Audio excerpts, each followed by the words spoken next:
Good evening, and welcome back to Inoffensive White Guy Reading Aloud with a Pipe.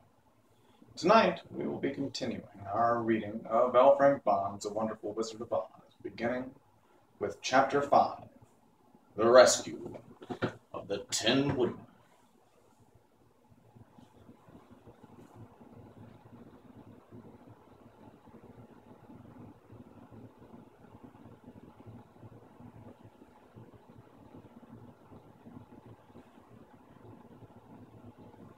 When Dorothy awoke, the sun was shining through the trees, and Toto had long been out chasing birds and squirrels.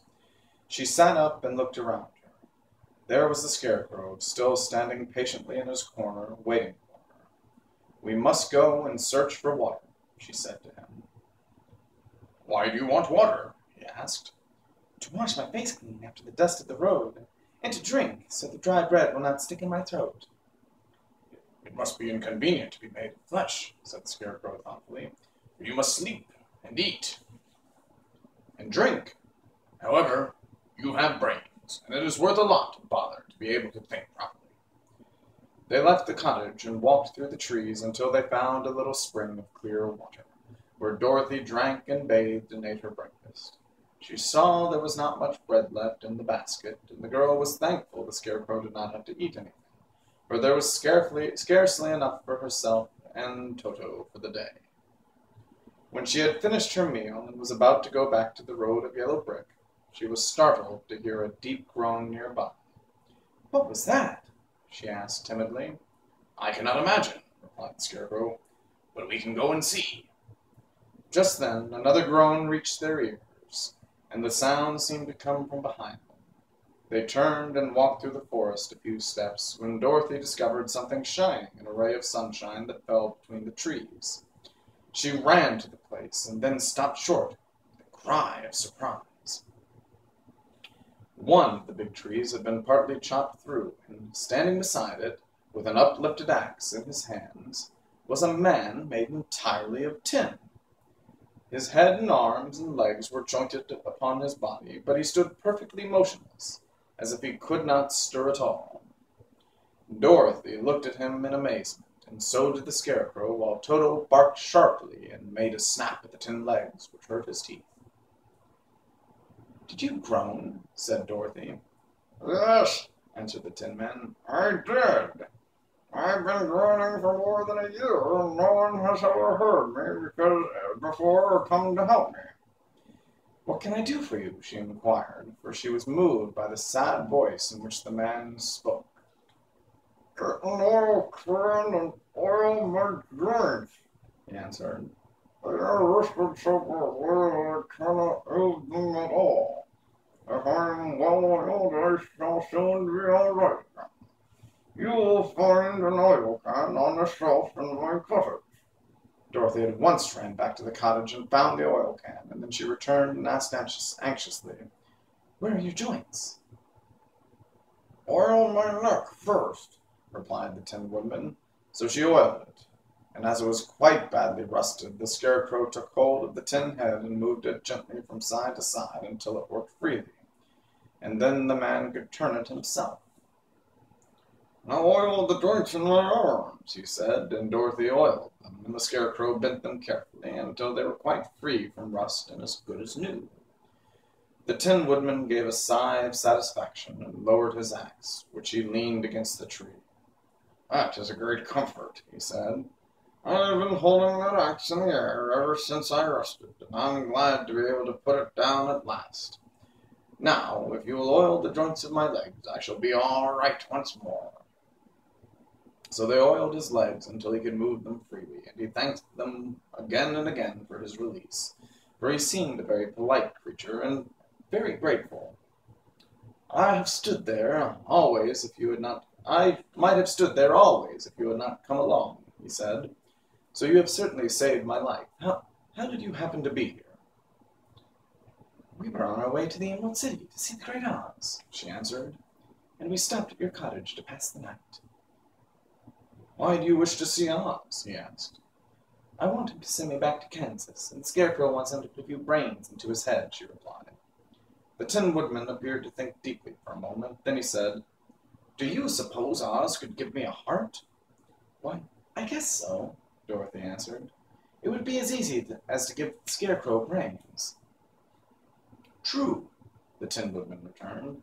So, if you will allow me to join your party, I will also go to the Emerald City and ask Oz to help me. Come along, said the Scarecrow heartily, and Dorothy added that she would be pleased to have his company. So the Tin Woodman shouldered his axe, and they passed through the forest until they came to the road that was paved with yellow brick. The Tin Woodman had asked Dorothy to put the oil can in her basket, for, he said, if I should get caught in the rain and rust again, I would need the oil can handy. Badly.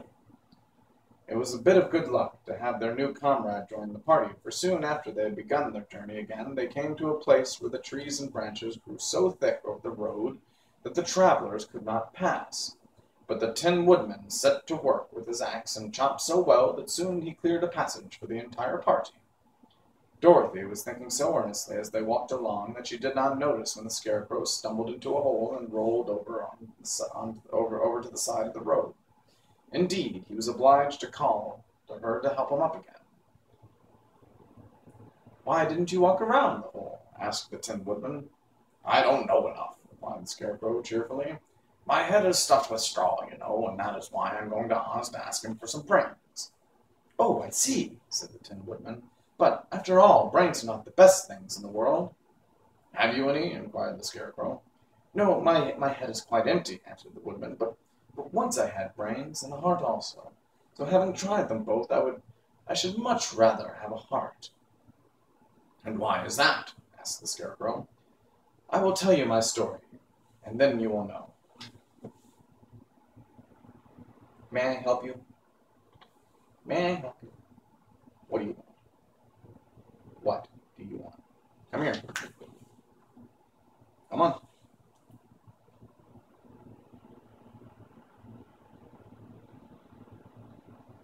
No, I'm filming Inoffensive White Guy Reading aloud with pipe.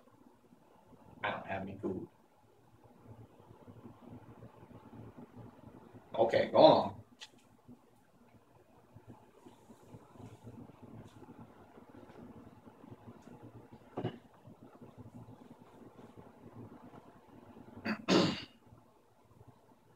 So, while they were walking through the forest, the Tin Woodman told the following story.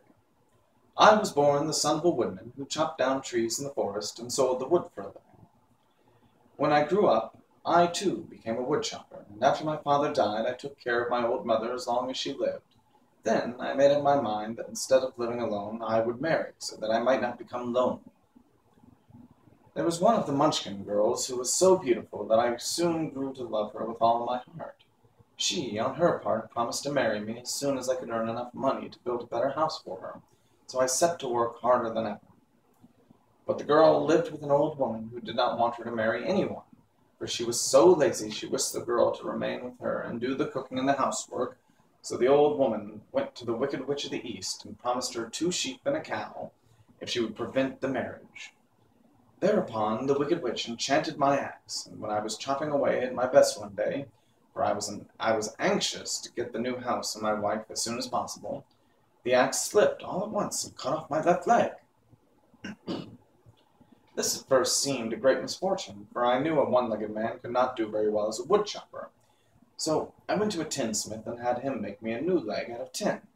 The leg worked very well once I was used to it, but my action angered the Wicked Witch of the East, for she had promised the old woman I should not marry the pretty Munchkin girl. When I began chopping again, my axe slipped and cut off my right leg.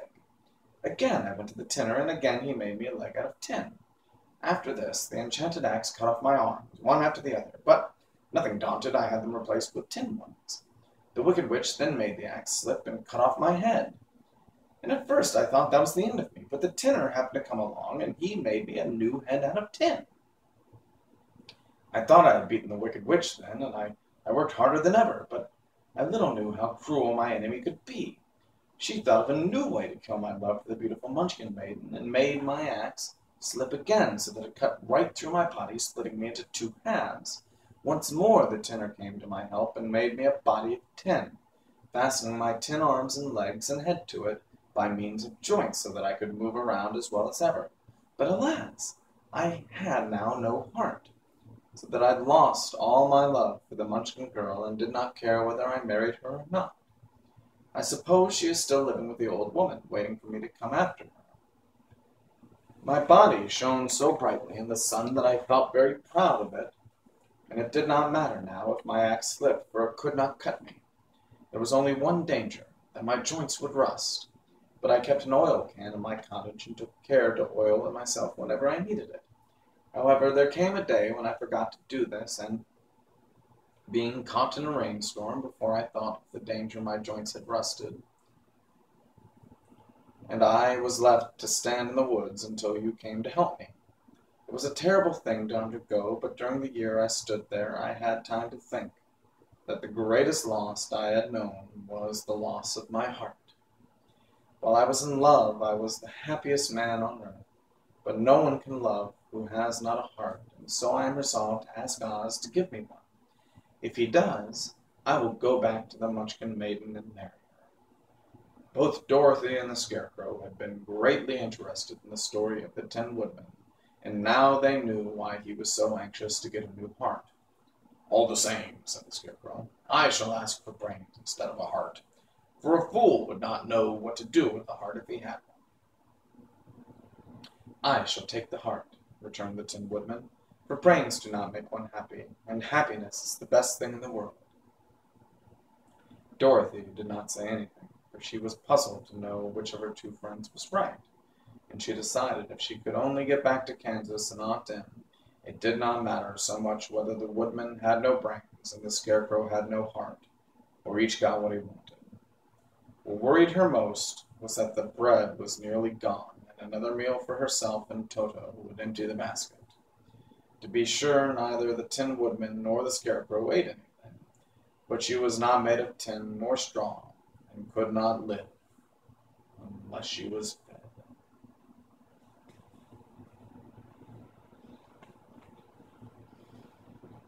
And we'll stop there for the evening. Thank you once more for joining us here on Inoffensive White Guy Reading Aloud with a Pipe.